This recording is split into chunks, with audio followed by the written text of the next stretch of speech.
Hi, my name is Chet Cheddar, and I'll be your host for A Closer Look, where we'll explore the most current and relevant topics covered in Frontline Initiative, which is a magazine produced by the National Alliance for Direct Support Professionals in partnership with the University of Minnesota's Institute on Community Integration. If you're wondering what Frontline Initiative is all about, it's about the work that direct support professionals do on a day-to-day basis as they support people with intellectual and developmental disabilities. I'll be talking to authors and taking a closer look at current practices, tools, and resources. So buckle up and let's hear what the authors have to say.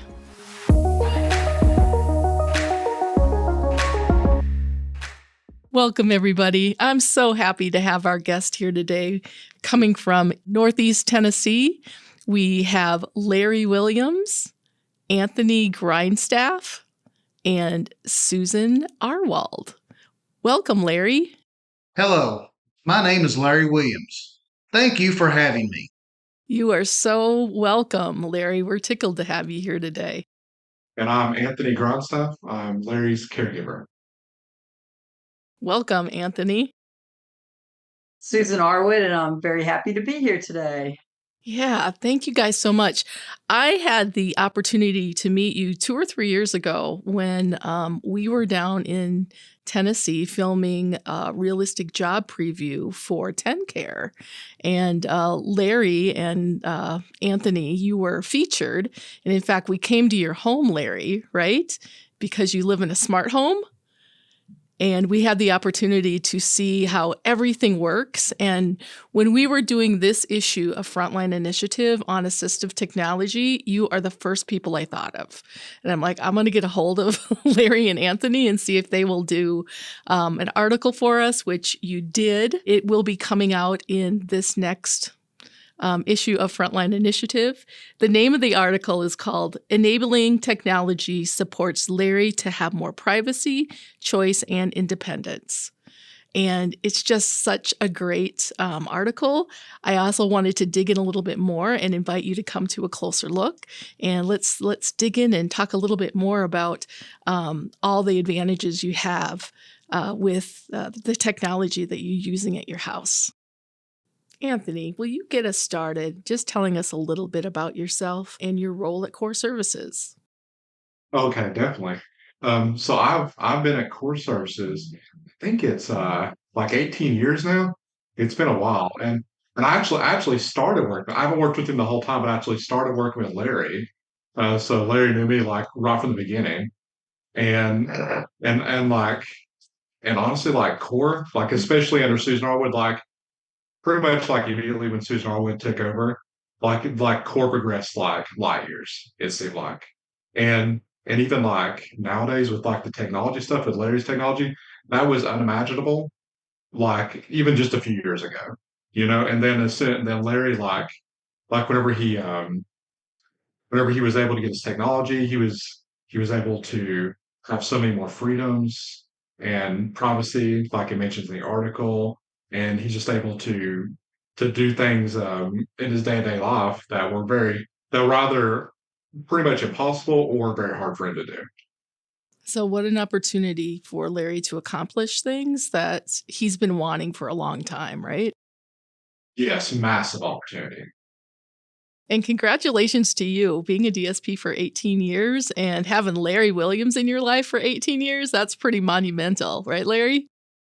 Yeah. Yeah, he's shaking his head, yes. Definitely. If it wasn't for Larry, I don't think I could do this for this long because he's like working with Larry is amazing. Yeah, that's awesome. Larry, will you please tell the listeners a little bit about yourself? I was born and raised in East Tennessee. I live alone with my cat. Core supported me for decades. I love to watch and attend wrestling shows. I am a huge Tennessee Titans fan and University of Tennessee Volunteers fan. Are they having a pretty good year so far? Yeah, both teams? According to Larry, always, right, Larry? Oh, very good. That's awesome. And Susan, will you please introduce yourself and talk a little bit how enabling technology has come about at Core Services? Okay. Well, I've been the director at Core Services for a decade now. I reached my 10-year anniversary on September 29th. By far the Congratulations. funnest, thank you, thank you, the funnest job I've ever had. Um, Prior to that, I had a 30 plus year career with the state of Tennessee vocational rehab program. So I've spent my entire lifetime working with adults with disabilities in helping them achieve employment and independence.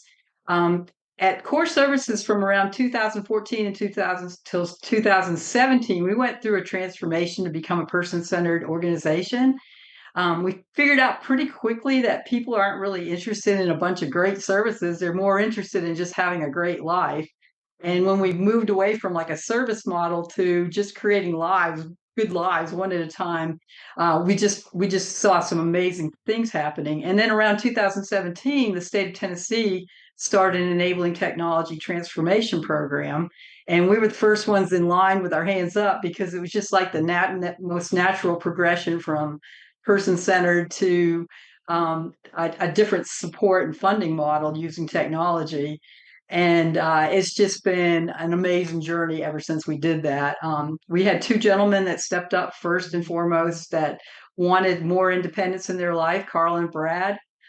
They both went from 24/7 DSP supports to pretty much an independent lifestyle and just made it look easy. And following that, it was just a number of people that wanted different levels of independence. Larry, for one, when we asked Larry if he would like to live independently, he didn't even think about it, did you? Or have some independence in his life. He didn't even think about it. He was just ready to go. So we've had situations where people have learned how to administer their own meds independently with a medication dispenser, to people that just simply want to be able to pick a radio station without staff support, to Larry, who can ask his staff to leave or open his door or answer the doorbell or change his television station.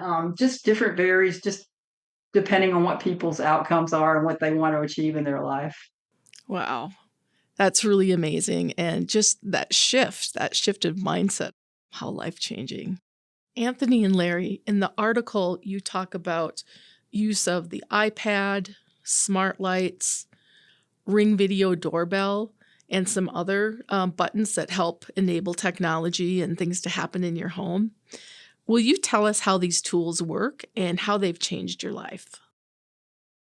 I can be left alone for 2 hours a day.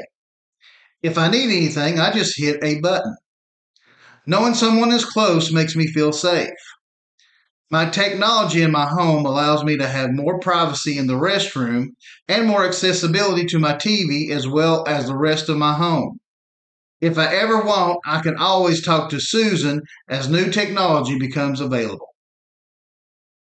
Yeah, just to be able to change your television station to turn on what you want to watch, right? That's pretty important. Uh, Yeah, and close the bathroom door. So glad you can uh, do all of those things. Anthony, we've heard from other DSPs that using technology to support someone can be pretty overwhelming. How was this experience for you? Well, I just want to say like like something like okay, even like he had mentioned, be able to use the restroom alone, without staff being in there, and he has a button set up that all he has to do reach over, hit a button, and that speaker will let the staff know that he's done, and just something like that I don't think a lot of people even really think about, like just having privacy in the restroom, and then also him being able to be left alone is massive in my opinion. And like I said earlier, I've known Larry for years and years and years. And there, different points like anybody else, any other person, like would sometimes, not have a great day or be a little like, a little more irritable or, just not want to talk to anybody. Well, all he has to do is look at me and say, hey, get out of here, for a little while. And Hmm. I can, just like, make sure the button's right there for him or the iPad, he can use either one. And if he needs me, he can call me back. And if he doesn't need me, he can have some time alone and since then also I've noticed a massive difference in Larry. I mean, he like I can't tell you the last time that he's like you could just tell that he just didn't want to talk. And Hmm. Larry's a very sociable person, but like I said, anybody, you're around somebody 24/7, obviously you're going to want a little bit of privacy. So I think the privacy has just been a game changer for Larry. Yeah, I think all of us need some time kind of by ourselves, especially if we're feeling a little irritable or just like, I just don't want to talk to anybody else and answer these questions that they ask me all the time, right? So to be able to take that break. Of course. Yeah, and even like, okay, picking out food, sometimes you may have to like you may want something like say you wanted, I don't know, like Taco Bell. Well, you may have before he could just point it, find it on his iPad and say, Taco Bell, you may have to like guess 12 places and none of those are Taco Bell. So he's probably getting a little bit irritable with you then because he's like wanting Taco Bell and you're not providing the Taco Bell. Yeah. Yeah, to be able to get to the answer faster, right? A little bit Yes, more yes. effectively. Mhm. Yes. Yep. That makes a lot of sense. Susan, how do you support the staff to learn about using technology to help them feel comfortable and confident? Oh, I think the absolute first thing is that you have to help people have a firm grasp on the person-centered concepts. That's got to come first before you can effectively use the technology. For us, that was putting our staff through a 2-day person-centered thinking training and 4 days of personal outcome measures. We made sure every employee in our agency had that. It's one of the lessons learned, and we learned this the hard way, was we have to make sure our staff are involved from the start. They have to be involved in the planning when we're first even talking about introducing technology as supports, and all the way through the installation and implementation of it. And we really believe in helping our staff get professional credentials. There's Shift Tech First out there right now that Mhm. that has online training and continuing education in technology. So we're making that opportunity available for all of our staff to get credentialed. But I think it's a multi-layer thing that you have to do. You have to make sure people have that a firm grasp on person centered. You have to make sure that they're involved in planning the technology and the person centered planning meetings where we identify the outcomes and what technologies are needed, and then just continuing education opportunities so they can stay on top of what's out there and how to use it. Yeah, absolutely. That makes sense. I mean, I would guess that a lot of times DSPs have some really great ideas of maybe what needs to be accomplished, and maybe they don't know what the technology would be, or maybe they do to help the person accomplish that because they know the people they're supporting the best. So being able to be a part of For that sure. conversation from the ground up makes total sense. Yes. Yeah, that's awesome. Anthony, what sort of training did you get? Well, I've done the shift training, obviously, and obviously the person training center. I think everybody in the company has Hmm. done that. And also, even whenever because like I said, I wasn't with Larry for a little period of time. But when I came back, he had the technology and everything set up, and they made sure there was people in the home to like show me the technology as well as Larry. Larry showed me like the technology and stuff too, and that way I could like familiarize myself with things and also we have Adam in the office, which has been a massive help with Larry's program, the Go Talk Now program. He's helped me like a lot with that, and even like different like ideals. And he's came to the house and like whenever he's like setting up the buttons or this and that, he'll like show me exactly how things work, and he taking feedback very well, and Larry's able to talk to him, and it's just like it's good like having like a team. Hmm. Like Larry has like a team behind him and everything. It's been great. Oh, and Susan, yes, and Larry's pointing to Susan and saying Susan always been like great. Hmm. Yeah, that sounds really great. It's so important to take that time to talk things through and share those different ideas and make sure that everybody on the team knows how to work everything and helping them be confident and comfortable with it, right? Yes, definitely. They've done an amazing job making sure like if you work in Larry's home, that also like if I train somebody in Larry's home, that's like one of the first things I show them. Me and Larry will show them where all the technology things are, how they work, and things of that nature. That way, if they, when they work in the house with him, then they know whenever Larry hits the button, like whatever it is, like he needs help in his room or needs help in his bathroom or what have you, they know exactly like what to do and how to work on the technology. Yeah. And Anthony actually is involved in making sure that everything's working properly and doing Yes. regular checks and changing batteries and making sure all that regular maintenance happens. Yes. Yeah, that's a part of it too, right? Yes. Yeah. Yeah. So it sounds like, I mean, of the ways to keep staff from kind of getting overwhelmed with it all is just taking the time to make sure they understand how things work and give them the opportunities to use it. Um, did you have any reservations about leaving Larry alone? And if so, how did you work through that? It's still like it's still sometimes like I'll be like, because I stay, within a couple minutes from his home in case he needs me, I can come back quickly. But even sometimes, like I'll be sitting there watching the time, and I'll be like, I hope he's okay, but he hasn't hit the button. So I mean, but at first it was pretty nerve-wracking. I'm not gonna lie, because I couldn't even like when I first started with Larry, I could in my wildest dreams never could imagine just being able to like leave him home, just go down the road for an hour and like before, they'd have fired me. Right. You've done something like that, you'd have been a massive problem. But now with it being possible, like it's like I don't know, it's like one of those things like you don't realize how like crazy it would have been until you sit here and think about like 18 years ago, like for him to have the technology and the iPad and like all that stuff would have been unimaginable. And even the cameras, even the Ring cameras. I mean, because I mean, 18 years ago, I mean, cameras and stuff were like not as accessible for everybody. And, Hmm. and actually, because of Larry, I mean, I've got a bunch of Ring cameras now because I started using them here, and I was like, these work pretty good. I like them, and so I started buying some for myself. I think that's an important point too, is that, I think all of us have taken some of this home to our personal lives too. Like I kept my parents in their home probably for 3 years longer than they would have been able to because of all the technology that we learned in supporting people here at Core Services. Yeah. That's amazing. That's Yeah. amazing. Also, that's like that like the quality of life. I think that the technology brings such like a quality of life, like an improved quality of life to people. Like she was saying with her parents. I mean, like 18, 20 years ago, I mean, what would you have done? That stuff wouldn't have been available. Or if it would have been available, it'd have been like way out of somebody's price range. Now we think in terms of possibilities. And, Yes. and Yes, how do we yes. Yes. how do we support those to happen? So it's a Yes. whole different life out there. Yes. Yeah, definitely.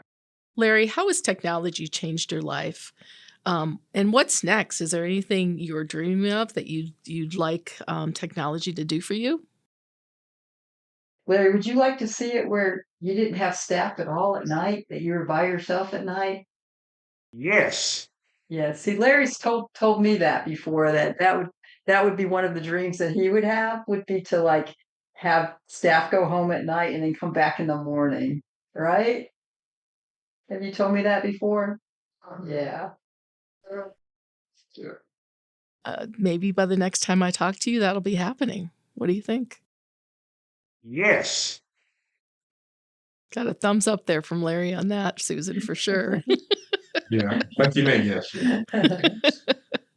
So I last visited you in, I think, 2021.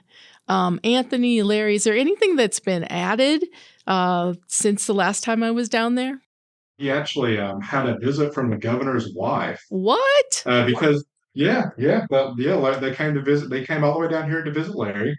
And the purpose for the visit was because at the time, okay, Larry has two entrances to his home. Yeah. He has a front door, and the front door, had the automatic door opener. It was, like um, they can control with. He has like a little remote clicker thing, or he can use his iPad, which most time he uses his iPad. Hmm. But the issue was he has two doors. He has a back door as well, and the issue was the budget only was allotted for the one door opener. So the governor's wife actually came down here, and yeah, she came down here, and he and provide the funding for him to have the opener on the back door also, which I'm sure that was a very generous thing, and now he's able to exit uh, 100% on his own with his iPad. either the front door or the back door. And that's also made him feel like very safe at home because, obviously, having that quick access to either door, because you never know. He may, need to exit the home quickly, or he just wants to go out his back door. Yeah. And like, so now he's able to do that. And even like he has a porch out there, like he can just at any time he wants, like he'll just be sitting here and he'll just open his back door and he can just roll out there and like go check everything out, or he can go out there and he has lunch out there all the time or dinner out there. And it's really been nice having that quick access to the back door. How nice to just be able to go out in your backyard and hang out and do what you want to do out there instead of having to go around from the front. Yes. Especially in Tennessee, because you guys have such nice weather down there. Mm-hmm. Normally, yeah. I have another question. What types of things does Larry have on his iPad? Oh gosh, Larry, let's see. What about jokes? He has jokes on here. He's a jokester. He loves to tell some jokes, don't you, Larry? Do you have one for maybe? us? Yeah, we can do a joke here. Hold on. All right, pick one, Larry. Oh, you should do Bob Bryan. Ryan is so bald, but he wears a turtleneck. He looks like a roll of deodorant. All right, so he's got lots of things that he says, lots of jokes. He's got things on there that he can command things with in the house. Yes, yeah. He can, control. I mean, everything. I think control everything with his iPad, even his TV, and like he can tell you, like I mentioned earlier, like places he wants to go. Just simple yes and no's. Mm-hmm. I mean, that's been good too, because sometimes it just makes life a little easier. And they even that's one of the things Adam helped us with was he set up like a little quicker shortcut thing to where Larry don't have to go to a whole new screen. It's like in the corner here, and he can bring that up and just say yes, no, Oh, okay. without leaving the screen he's already on. Mm-hmm. Cool. He can control his lights. Yeah, he right? controls lights, which is great too. Because like when we're leaving the home, he's able to turn his lights off now with his iPad. Mm-hmm. Or I mean, sometimes I'll leave and I'll come back and I'll have the lights off. Maybe sitting there watching TV or watching a movie. So he's able to do that now without having to ask somebody or even like having to get up and do it. Mm-hmm. He can answer his doorbell and Yes. decide if he wants to let somebody in or not. Yep. Yeah. Yeah. Has he ever left you out in the cold, Anthony? Not me. No. Thank you all for being a part of this podcast. It was really fun talking with you today. And thank you, the listener, for taking your time to listen to a closer look at Frontline Initiative. So that you don't miss a single episode, you can follow A Closer Look on Spotify or Apple Podcast. Also consider following Wellness Matters for Direct Support. It's a podcast for direct support workers, and we share different ways and information about how to support your health and wellness. To find all the issues of Frontline Initiative, go to ici.umn.edu/series/7. Then subscribe to Frontline Initiative and get the next issue as soon as it's published. Until next time, be well. Thanks for joining the conversation. If you would like to reproduce all or part of this podcast, please email frontline-dsp@umn.edu. Our show is co-produced at the University of Minnesota's Institute on Community Integration by Frontline Initiative co-editor Chet Cheddar and ICI Technical Director Pete McCauley. Skylar Mihailov is our editor. Graphic designers are Connie Burkhart and Sarah Kurtner. For more information on the Institute on Community Integration and all of our products and projects, please visit ici.umn.edu.